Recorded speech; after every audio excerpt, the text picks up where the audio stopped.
gracias por continuar con nosotros. Estos espacios los vamos a difundir por las redes sociales. Por favor, coméntenlo, denle retweet, háganle menciones y háganle preguntas a nuestros invitados. José Luis, regresamos contigo. La pregunta que te dejé planteada en el corte anterior, a la negociación política, que parece ser la opción lógica y razonable, pareciera ser que hay otra alternativa cuando uno escucha voceros del oficialismo, en este caso de Diosdado Cabello, cuya planteamiento es, bueno, aquí no hay nada que negociar, no hay nada que hablar con la oposición, aquí es mantenernos en el poder y dominar al resto del país a sangre y fuego.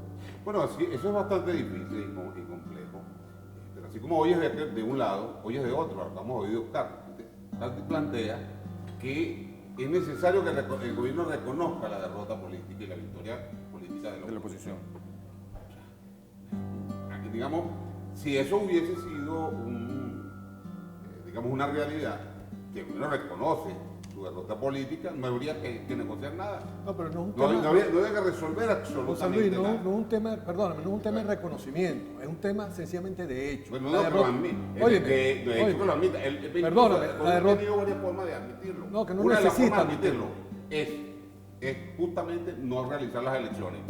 Porque sabe que eso no es noticia. Y eso queda claramente ante la sociedad. Luis, eso no es noticia, eso lo sabemos todos. El gobierno no lo va a admitir ni lo admitirá nunca. Claro. Pero lo que quiero decirte, con respecto a tus condiciones, que crees que ves algo, un atisbo posible, la derrota política que todo el mundo la sabe y la admite, menos el gobierno, no basta para promover una negociación en Venezuela. No, eso es un elemento, por supuesto. Oye, y estamos hablando de un hecho. ¿Qué significa el segundo hecho que hace necesario y suficiente al anterior? La derrota militar, porque en Venezuela, a diferencia de otras latitudes y experiencias... O sea, que tú crees en un golpe. No, chicos. Pero bueno, o sea, que nosotros tenemos que promover una situación de golpe. Tú puedes ser, oye, así como tú dices... O sea, una situación de confrontación militar. No, eso es lo que nosotros necesitamos. ¿Y por qué una confrontación militar es una derrota militar? Hablando de una derrota militar. ¿Tú piensas que acaso, al final, después... En el año 62, en Venezuela, no estamos hablando de la luna, en Venezuela, en el año 62-63, cuando efectivamente la izquierda venezolana admite la derrota militar, ¿en qué caso aquí hubo algo escandaloso con respecto a eso? Sí, pero Oscar, pero ellos no estaban en el poder. O sea, en el caso de ellos están en el poder. Ahí está. Tú lo que estás planteando es que los que están en el poder admitan la derrota política, la derrota histórica y la derrota militar. Bueno, no sé si lo admita, hay que darla, hay que propinarla. ¿Y cómo se propina eso? ¿Con qué se come eso? Bueno, con lo que está sucediendo en el país. Las luchas que sistemáticamente mantiene la sociedad, no la oposición nada más ni los partidos, como los partidos lo reconocen. Es toda la sociedad que tiene 100 días luchando por no caer bajo las fauces de la dictadura. Y esos 100 días seguirán 100 días más. Hasta tanto se logre y se propine un cambio de actitud y de compromiso por la fuerza armada. Que tú no ves que eso está ocurriendo. Ahorita aún no. Pero óyeme, si la calle no sigue como va y el compromiso por la resistencia no sigue como va, no veremos jamás una derrota militar. Todo lo contrario, veremos la abdicación política y en Venezuela entonces la política será por otro medio, por el silencio de la tiranía.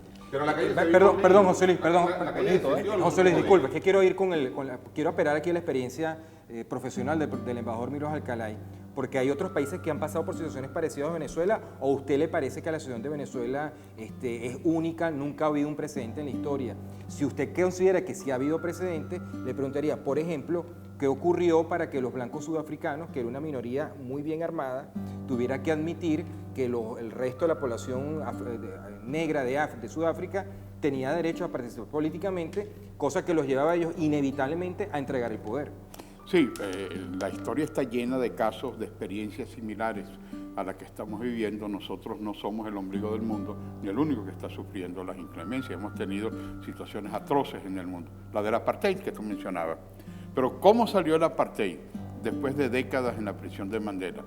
Un presidente de Klerk que ante la presión internacional, ante la búsqueda de una solución y de una alternativa de transición, que es la que tú planteabas en el inicio del programa, acepta buscar esa transición.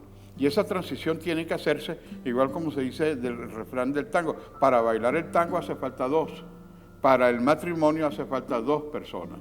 De manera que si no hay la búsqueda de un mecanismo de solución pacífica, sino la búsqueda de una confrontación. Es un escenario, sin lugar a dudas, el escenario de la confrontación.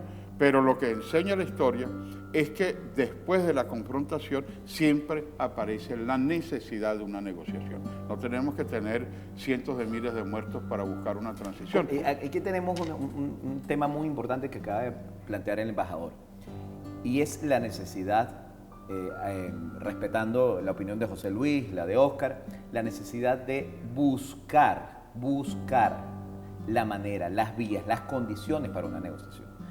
Si nos quedamos solamente con la frase no hay condiciones para una negociación, o con la frase sí hay condiciones y bueno, hay que trabajar en ellas, quizás no avanzamos. Aquí lo que tenemos es consolidar esas condiciones, y esas condiciones tienen que darse necesariamente, lo decía por un lado José Luis, por otra parte lo reseñaba Óscar, lo decía, esas condiciones tienen que darse con el pueblo y la ciudadanía en la calle. En la medida en que el pueblo se vaya desmovilizando, no se van a alcanzar las condiciones para una negociación.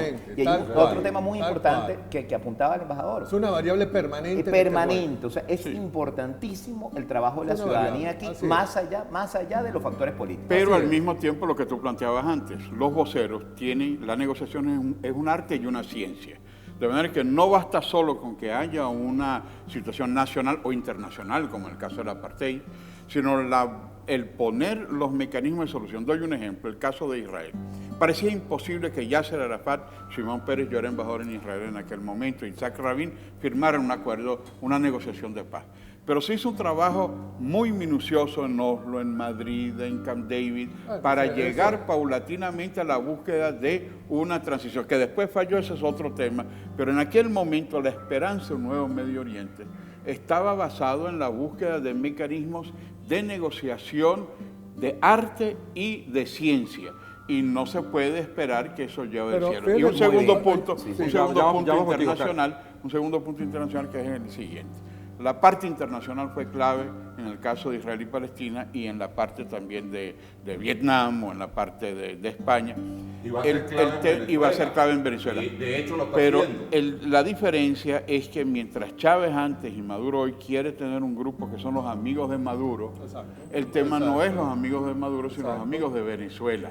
Los amigos de Venezuela, que es un equilibrio de posiciones que nos permitan un mediador creíble. Tenemos uno, que es el Santo Padre, y tenemos una conferencia episcopal absolutamente clara y lúcida, y ese es el único que hasta ahora han aceptado los dos. Gobierno y oposición pidieron la mediación de la diplomacia vaticana, y es una vía para ir creando la bola de nieve. Oscar. Mira, aprovecho esta oportunidad porque últimamente, en estos días, seguramente cuando podamos ver discutamos este programa, lo veamos en las redes, se hará ya presencia el llamado al entendimiento con una playa de venezolanos, insisto, muy respetables, de una larga trayectoria académica, cultural, etcétera, profesional, ha puesto sobre la mesa del país. Y el gran drama que tenemos en Venezuela obliga necesariamente que estas iniciativas, que acompañan efectivamente iniciativas del exterior, tienen que estar en buena medida en sintonía con lo que es y consiste una comisión de buenos oficios en esta materia. Me explico. Un grupo de venezolanos que ojalá se mantenga en esta dirección no publica un comunicado público, o sea, no hace un comunicado público en los medios.